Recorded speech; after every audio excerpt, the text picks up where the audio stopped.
Hi guys, welcome back to my channel. तो आज हम इस वीडियो में बनाएंगे कढ़ी के पराठे, जो कि खाने में बहुत ही ज़्यादा टेस्टी होंगे।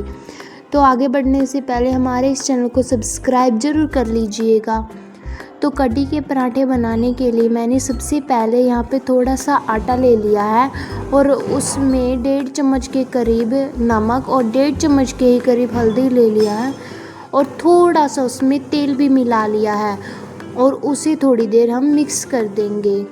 और मिक्स करने के बाद हमें जो कढ़ी बनाकर रखी थी वो भी उसमें डाल देंगे और अच्छी तरह से उसको मिला लेंगे और इसका एक डो तैयार कर लेंगे, मतलब इसका आटा गूंद लेंगे।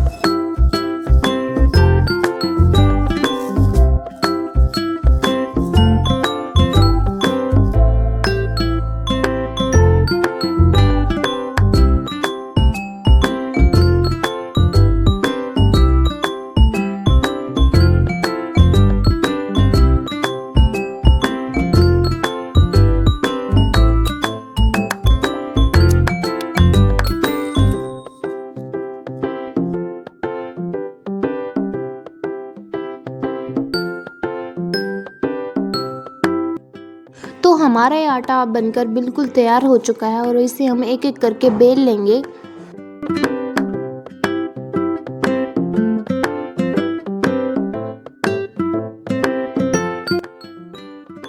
और जब तक हम इस लोइयों को बेल रहे तब तक हमारे तवे को भी हम अच्छे से इसको गर्म कर देंगे और इसको तेल लगाकर हम बेल लेंगे। आप ऐसे भी बेल सकते हो, आपकी चॉइस है। क्योंकि मैंने इसके लच्छे पराठे बनाने की कोशिश की थी तो इसलिए मैंने इस पे तेल लगाया था।